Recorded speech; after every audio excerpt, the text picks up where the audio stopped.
Good afternoon.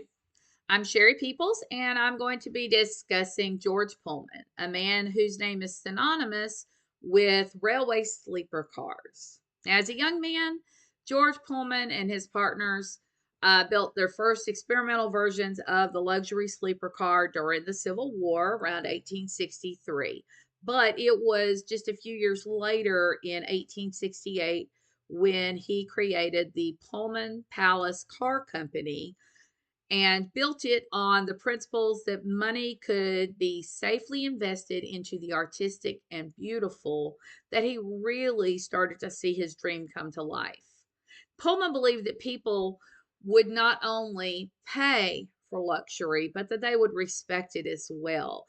And one of the things they did when he first started having his cars put on the trains is he told them, you raise the price appropriately, people will pay for it. And they found out very quickly that they would. Um, they charged the higher fees for his trains, and people were competing to get in them. Most of the people that did not get berths in the Pullman cars were ones that just could not get a seat there. And they found out that not only were they better adorned, but they also were safer because of the construction. Another crucial part of Pullman's story is the building of the town of Pullman just outside of Chicago. He had purchased around 3,500 acres and he built what was essentially a model town. He laid out the grid and planned it out so that it would have everything that a town needed. And he did this because he applied the same principles to that he did his rail cars. He wanted it to be beautiful, harmonious, and functional.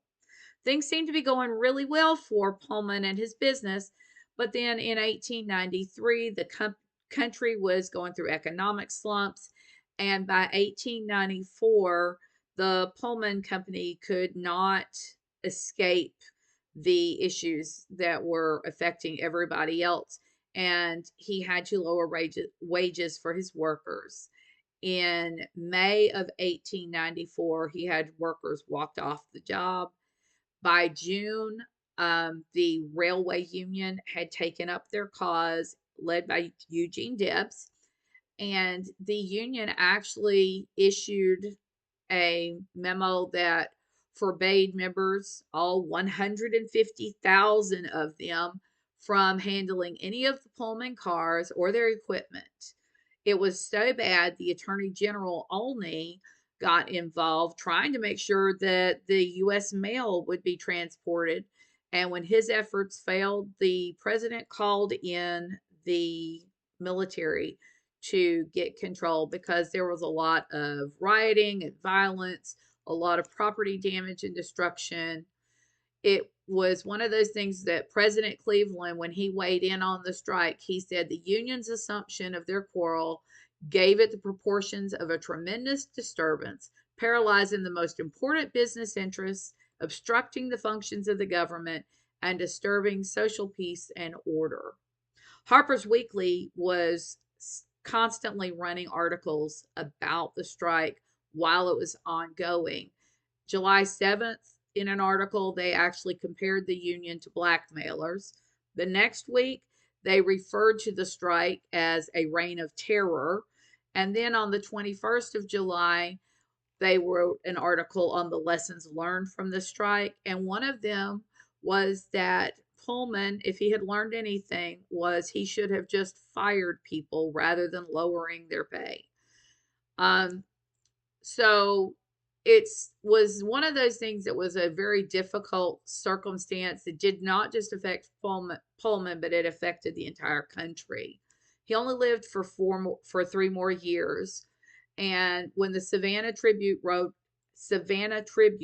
wrote an article about his death, they referred to him as the palace car magnate. They talked about his pet project of the model town that he had been able to bring to life. So he left a lasting legacy. He, throughout his career, he transformed the way people viewed riding the rails. He proved his naysayers wrong by insisting people would pay for comfort and quality. And he brought into existence a town he believed he could be proud of. But he does have that instance of the strike that really does mar his legacy.